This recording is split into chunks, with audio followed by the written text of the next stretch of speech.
नमस्कार दोस्तों, स्वागत है आपका हमारे YouTube चैनल पर। आज हम इस वीडियो में निर्जला एकादशी जो कि 31 मई 2023 को है, इस व्रत का महत्व, पूजा विधि, इस व्रत की कथा और जलदान मंत्र को जानेंगे।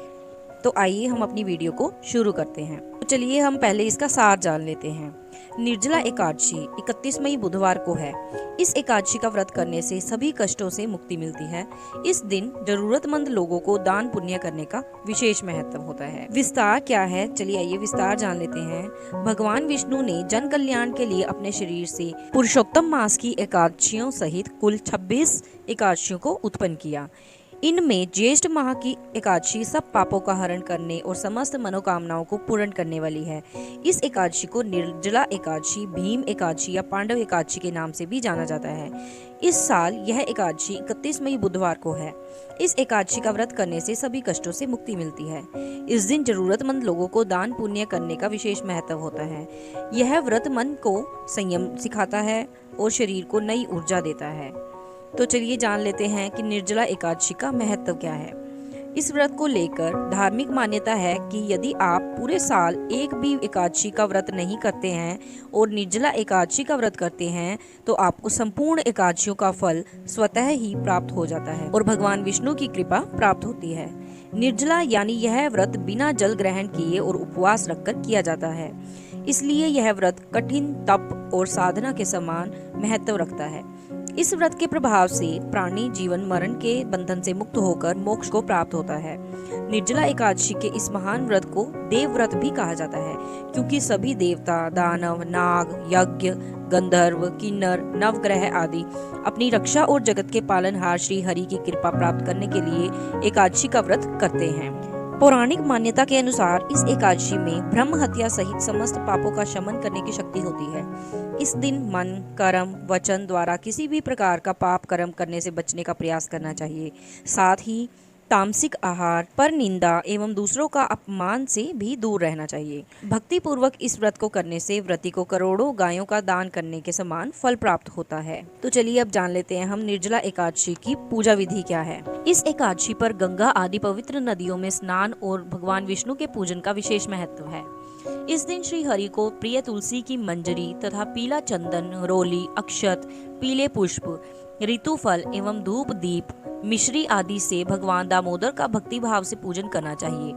पीताम्बरधारी भगवान विष्णु का विधिवत पूजन के बाद ओम नमो भगवते वासुदेवाय, ओम नमो भगवते वासुदेवाय का जाप करना सौभाग्य में वृद्धि करता है। इस दिन गोदान, वस्त्रदान, छत्र, जूता, फल एवं जल आदि का दान करने से मनुष्य को परम गति की प्राप्ति होती है। रात्रि के समय भगवान नारायण की प्रसन्नता के लिए नृत्य, भजन, कीर्तन और स्तुति के द्वारा जागरण करना चाहिए। जागरण करने वाले को जिस फल की प्राप्ति होती है वह हजारों वर्ष तपस्या करने से भी नहीं मिलता।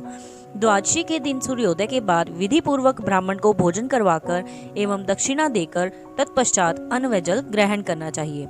तो चलिए अब हम जानते हैं जल दान करने का मंत्र। इस दिन व्रत करने वाले को या तो व्रती नहीं भी है, उन्हें जरूरतमंद व्यक्ति या किसी श्रेष्ठ ब्राह्मण को शुद्ध पानी से भरा घड़ा यह मंत्र पढ़कर दान करना चाहिए। देव देव ऋषिकेश संसारार्णवतारक उद कुंभ प्रदानेन नय माम परमाम गतिम, अर्थात संसार सागर से तारने वाले देव देव ऋषिकेश, इस जल के घड़े का दान करने से आप मुझे परम गति प्रदान करें। अब शुरू करते हैं निर्जला एकादशी व्रत कथा। पुरानी कथाओं के अनुसार जब भीम ने भगवान वेदव्यास जी अर्थात श्री ऋषि वेदव्यास जी से कहते हैं, हे भगवान, भ्राता युधिष्ठिर, माता कुंती, अर्जुन तथा नकुल सहदेव एकादशी का व्रत रखने को कह रहे हैं। भगवान, मैं भगवान विष्णु की पूजा के लिए समस्त कार्य कर सकता हूँ, परंतु बिना खाए पिए मेरे से रहा नहीं जाएगा। भीम की बातों को सुनकर वेदव्यास जी कहने लगे कि हे भीम, अगर तुम स्वर्ग को अच्छा और नर्क को बुरा समझते हो तो तुम्हें वर्ष में ये 2 एकादशी को अन्न ग्रहण नहीं करना चाहिए।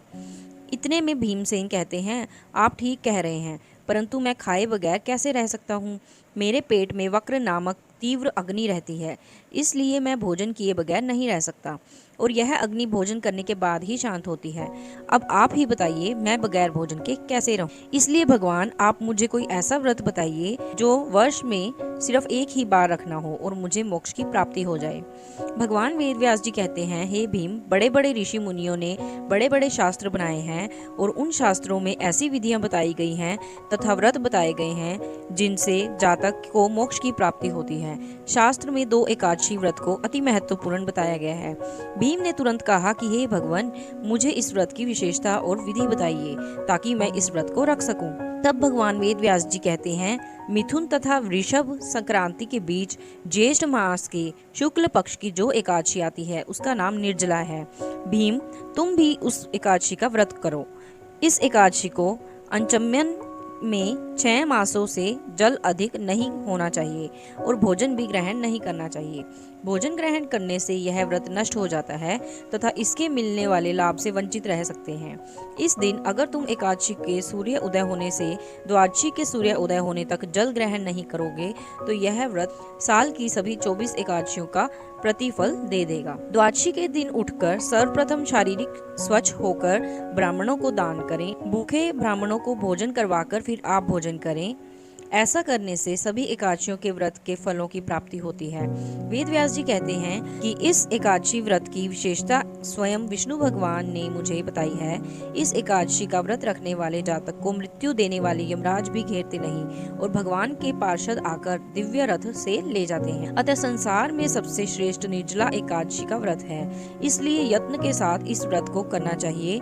उस दिन ओम नमो भगवते वासुदेवाय मंत्र का उच्चारण करना चाहिए और गोदान करना चाहिए।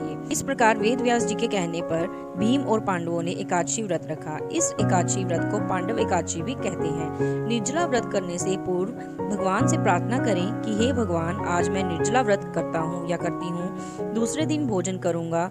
मैं इस व्रत को श्रद्धा पूर्वक करूंगा, अतः आपकी कृपा से मेरे सब पाप नष्ट हो जाएं। इस दिन जल से भरा हुआ एक घड़ा वस्त्र से ढककर स्वर्ण सहित दान करना चाहिए। वेद व्यास जी कहते हैं, इस व्रत को रखने वाले जातक को कभी भी व्रत रखते समय अन्न नहीं खाना चाहिए। वह चांडाल के समान होते हैं और नरक के द्वार जाते हैं।